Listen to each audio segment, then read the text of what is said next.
And you know, there's some data from way back in, I think, the 70s out of UNE where they were running sheep through methane chambers, and they found some sheep that didn't seem to emit any methane. And you know, that people keep talking about that, but we haven't found any since. Like all the cattle we put through the rocky chambers, they all emit methane. Now they don't all emit the same, even when you put them on the same diet. There does seem to be some variability. And you know, as a non-geneticist, if there's variability there, then surely we can exploit that. Okay, thanks Ed, and it seems like we could all be doing a bit of this, eh? Yeah, it seems to me like the audit, so to speak, in my opinion, hasn't been done very well, and I really think it is really up to you guys. Like, I think the beef industry's certainly been dragged into the mud. It's in the mud, and it's got a long way to go before it comes out. But from my perspective, putting the animals in the chamber and measuring the emissions is the easy part. Like I challenge you at the Rendell muster, and I challenge you again now. Like, we haven't heard anything today. Like this, from what I've seen, this hasn't been updated since that research has been done. I think it was down in the Snowies or the Blue Mountains on the microbes that convert methane back to CO2 to feed the plants. I think the methane cycle has not been done very well, and I really believe there needs to be a lot of work done there, and I really do believe that this should be just about land management. If people are doing a good job and are at least sustainable or improving their amount of carbon in their soils, there's a zero emission, a net emission, net emission, and I think that's where we've got to go, and I'd like you to be able to explain how we can't be seen as that way.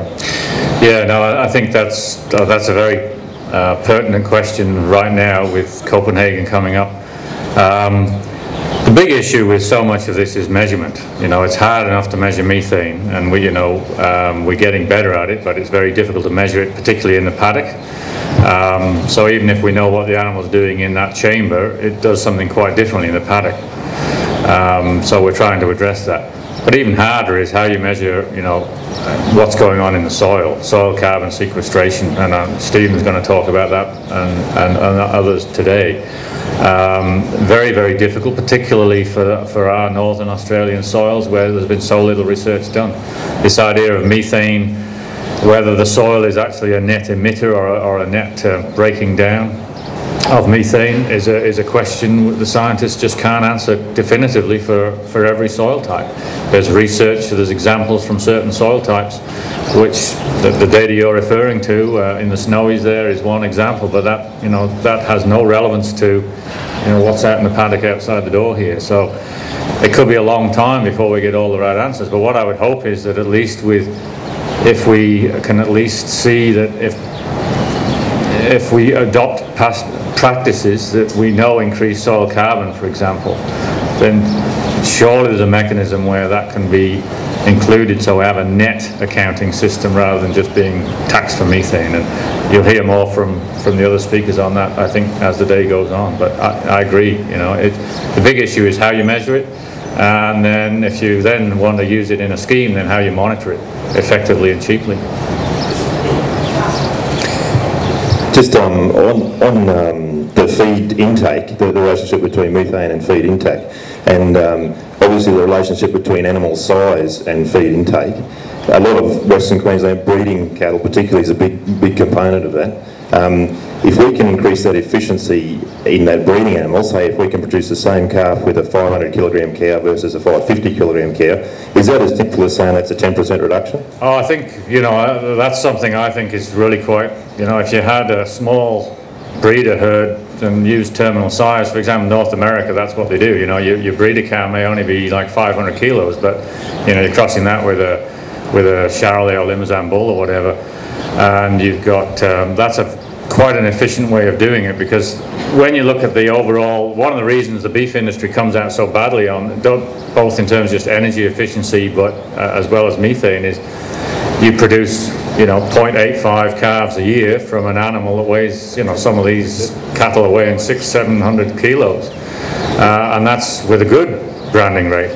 And you've got to carry that cow. About half of the energy to produce a finished beef animal is actually going to maintain the dam.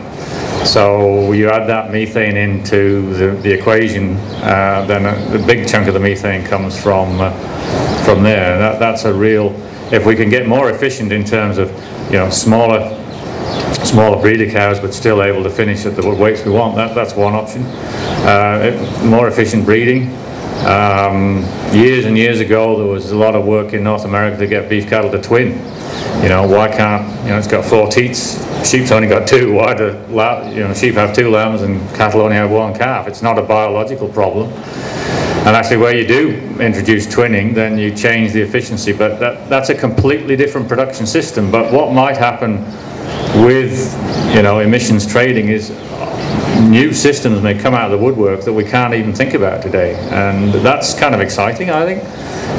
Depending on where you are, you may come up with a completely unique system that works for you. And I think desperate times call for desperate measures, and I think that's about where we're at right now. Just if I can just extend that a bit, like you had that graph up there and what surprised me was there wasn't that much of an improvement for an increase, say, of 10% in the weaning rate. Now, with that weaning rate of being, say if you were looking at the preg testing and culling those empties rather than holding those empties, is that why that's not? Yeah, that's right. I think the other thing is, I think the DPI fellows will say this, if you cull the bottom 10% of your herd, you'd have a big impact because you're carrying a lot of double empties or whatever that shouldn't be there in the first place. And that's another very practical management practice you could implement tomorrow that would reduce that. There's no use carrying a cow around that's not going to produce a calf. So there are real, I think, things can be done in the here and now that have an impact. The question is, do we do them now? And this, I think, will come up this afternoon. Or do we wait until you see the advantage of making that management decision change? And I think the speakers this afternoon will talk more about that. And there's some things that can be done now. I'm going to go to Bill Bode first, and then I'll back to Robert. Yeah, Bill Bode. Thanks very much for a very interesting topic, very worrying topic for all of us, I'm sure. Rumen modification for the rumen bugs. It's been done before for 1080, like sodium ferrochrate, but we weren't allowed to have it released because people worried about GM modification. Do you think we'd have the same worry with GM modification if we had it to try and knock down methane? Well, I think one thing, this is getting a bit philosophical here, but 10, 20 years ago there was a big debate about GM, GM crops, GM animals, and they're going to the terminal genes in plants and all this stuff. I would argue that we're heading into a phase in the next 50 years where food's going to be a lot scarcer, and I think sometimes our priorities change. We'll be less worried about GM food, we'll be more worried about having it on the table. So I think some of this issue about genetically modified, whether it's bacteria in the rumen or livestock for that matter, I think some of the drivers that have meant that it's a no-go area will, the priorities will change, and I think some of these other things will now be seen as the only way